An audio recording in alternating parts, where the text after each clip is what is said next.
Welcome to the Whiskey Vault. You may notice something missing. A second glass. No, it's actually Rex.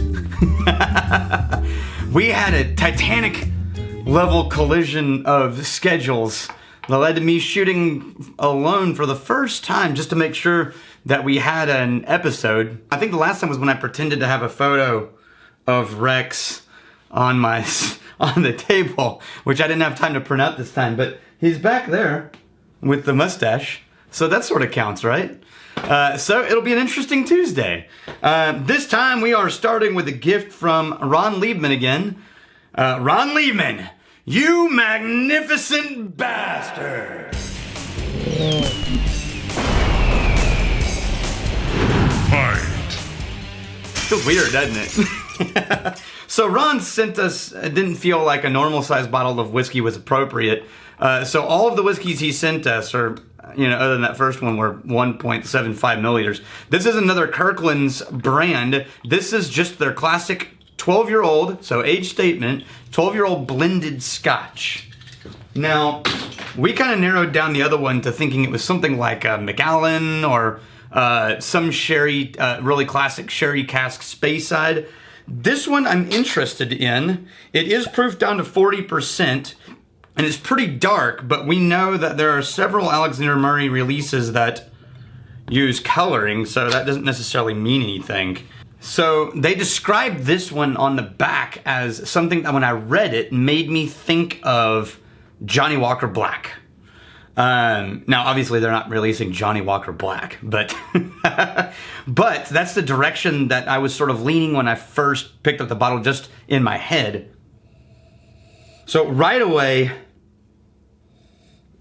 it feels that really malty, thin, mixed with really bright, shiny citrus sugar notes. But there is a little bit of a musty heft in there that I'm guessing is the peat character blended in. I don't know. We are going to compare some things, but it smells more like a typical caramely blended Scotch than it does like something with a peat character added into it. It's very caramel. I got a lot of fumes on that one. Very caramel and very pretty. Okay, so yeah, it does taste a lot like Johnnie Walker Black too. Now the price is significantly lower than Johnnie Walker Black. But it has this mouthfeel of starting thin, bright, and sweet, and then it sort of bursts into this ashy note, and then it drops off a cliff and vanishes. And so, it's this nice burst, sweet ash, then poof, gone. So maybe the ash is almost, it did it again. So about 3/4 of the way through, when it rounds into your palate and spreads across your tongue and the roof of your mouth, it switches into a peppery ash note. And I'm going to say, so we've got the black, but this is the original. This is the 12. We got the double black. Let's just do the classic 12-year-old black. Okay, right away, the black has way more of a perfumey, rich nose to it. And the Kirkland smells a little thin, again, in comparison. Oh, and the black is, the ash starts a little bit sooner and lingers longer. Whereas this one, it just sort of flowers into it and vanishes. But they're definitely, this is sweeter. This is a little bit sweeter than the Johnnie Walker Black. They're definitely in the same family, though. So let's put that right there. I'm going to try one more. There was one that I was thinking of that was also a bit smoky, and I think it was Dewar's.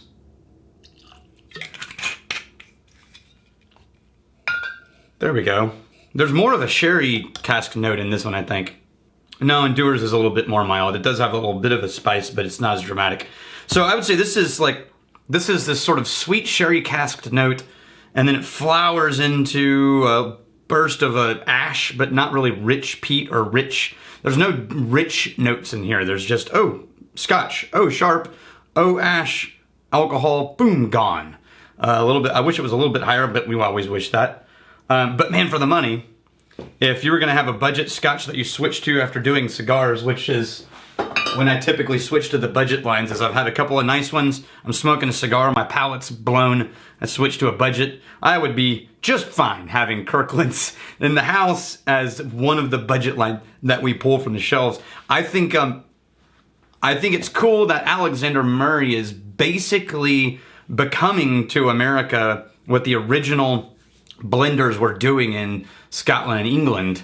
And so just sort of providing a good, accessible budget blend access, mixing grain and malts. So I think that's cool. It would still be definitely in my budget line, but I would be fine with it. All right, so here's what. Let's read some comments.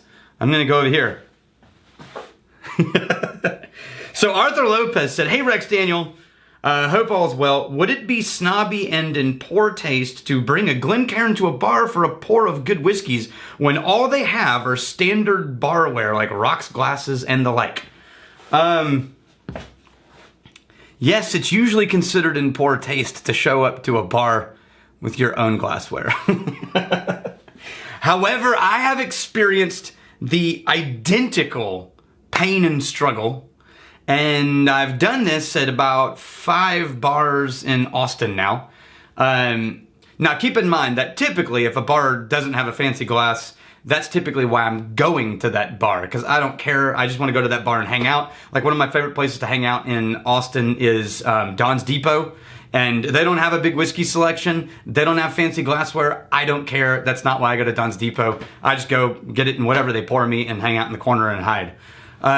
However, if there are fancy whiskey bars, like in town, Stephen F. Austin, something like that, and they are serving really fancy whiskeys and it's not cheap, and they pour it in a rocks glass, if I go there enough, what I will do is I will get the bartender to let me talk to the manager, gently, not rudely, and say some version of, "Hey, I'm here a lot, and I really love Glencairn whiskey glasses because I think I get more out of the whiskey from them. Would you be opposed to me purchasing for your bar some Glencairn glasses? And if you're okay with it, I just need the number of how many Glencairns you need for it to be a reasonable piece of glassware that you keep at the bar, right? So I don't want to overstock you and I don't want to give you like 3. Right? Because that's just embarrassing. So how many do you need for a regular cycle of fancy glasses on the bar? And typically that number has been between 12 and 18. Well, for cost, even if you just go to Amazon, that's, $100. And so you're going to spend $100, but I will go and buy Glencairn glasses from Amazon, and I will bring them into the bar and say, "This is my gift to you. I only ask that when you see me, you pour the neat whiskey in a Glencairn. And if you ever pour a whiskey neat, try to pour it in one of these Glencairns, please." And then you walk away empty-handed. And I found that really works and people dig it. So I've now got, it was 4 bars, not 5. It was 4 bars that I left I've given Glencairns to and stocked them over the last 2 or 3 years. And every time I leave the name of Martin Duffy, who's the U.S. rep for Glencairn, and I say, "Look, if you want to reorder more Glencairns, don't call me, call Martin. He's the rep for Glencairn." And so try that. See what happens. You got to be really soft-handed with it because you can't at all let it feel like you're correcting their bar behavior, because then people just get defensive. But all right, so coming back to this for a final round. It's not as fun without Rex here, but it's okay. We'll get through it together tomorrow. The ash subsides and the sort of sweet notes jump up. That same mouthfeel is the same thing. Sweet burst of ash gone. So, yeah, a damn good budget. Thank you, Ron Liebman. Here's to fighting and stealing and drinking. If you fight, may you fight for a friend. If you steal, may you steal a lover's heart. And if you drink, may you drink with us. Hey, thanks for hanging out with us in the Whiskey Vault. Don't forget to throw in a like, hit that subscribe button on the bottom right, and drop a question or comment down below.